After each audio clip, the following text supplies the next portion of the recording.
Hi, kindergartners. Today we are going to read a story, and it is called The Smallest Girl in the Smallest Grade. And this story is written by Justin Roberts and illustrated by Christian Robinson. The Smallest Girl in the Smallest Grade.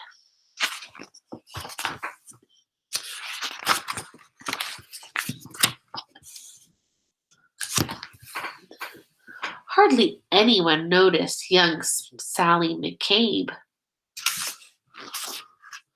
She was the smallest girl in the smallest grade.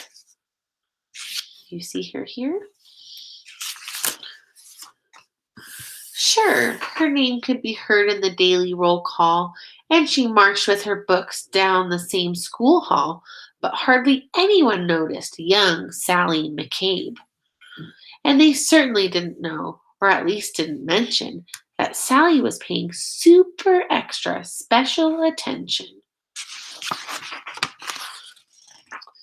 to the abandoned kite with the tangled string, to the 27 keys on the janitor's ring, to the leaves as they turned green to gold in the fall, to the time Tommy Torino tripped in the hall. She's noticing a lot of things.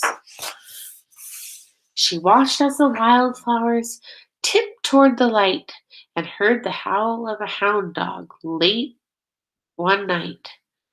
She was there when the stray cats who normally fought conducted a meeting in the church parking lot.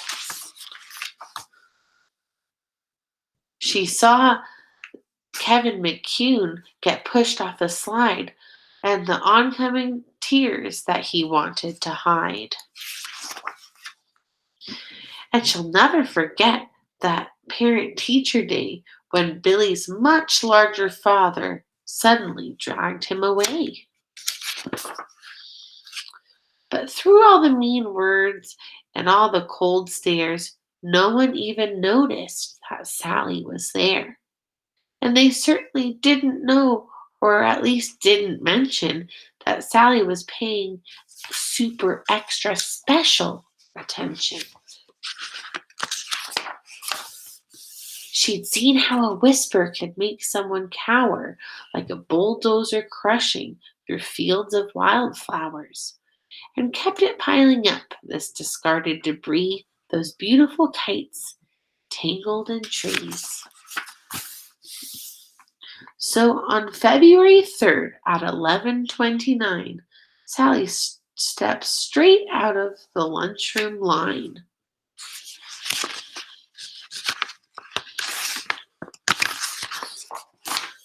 She said, "I'm tired of seeing this terrible stuff. Stop hurting each other. This is enough." Now, a few laughed out loud or didn't care that there was some girl with her hand in the air. But then something super extra special happened that day as Howard O. Henry suddenly set down his tray. Like waves rolling in, one after the other. First Molly rose up, then Michael's twin brother. It was Tyrone and Terence, then Amanda and Paul, who pushed out their chairs and stretched their arms tall. From the friendly lunch lady with the dishes she carted to that new third grade teacher who had only recently started. Yes, everyone there, even Principal Claire, had joined little Sally with their fingers in the air.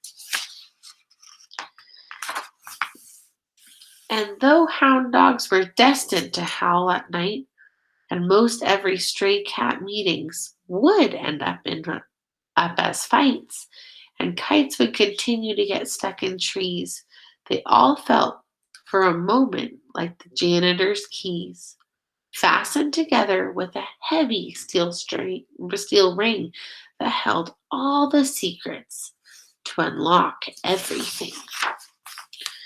As the world returned to the way it was, Sally noticed the difference, as she usually does, when Billy paused briefly to open the door for Mrs. O'Connell and 17 more, or when Molly scrooched over to make some space on the coral riser for Ellen and Grace.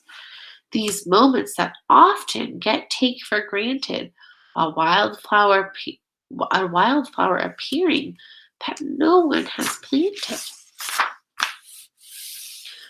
The swing soon resumed with their rhythm and sway, and day turned to night, and night turned to day. People remembered and would quite often mention that Sally had been paying super extra special attention, and how the world could transform and change could be made by the smallest girl in the smallest grade. The end. My friends, in this story, Sally notices that some things are not quite right, or sometimes people are not making a good choice, and she encourages everyone to help each other and make better choices and to be kind to one another. I want to encourage you to be kind at home and to make good choices and um, to help one another at home. I hope you have a great rest of your day. And once you read the other book for today, I want you to make sure that you go and vote and tell me which one you liked best. Bye, my friends.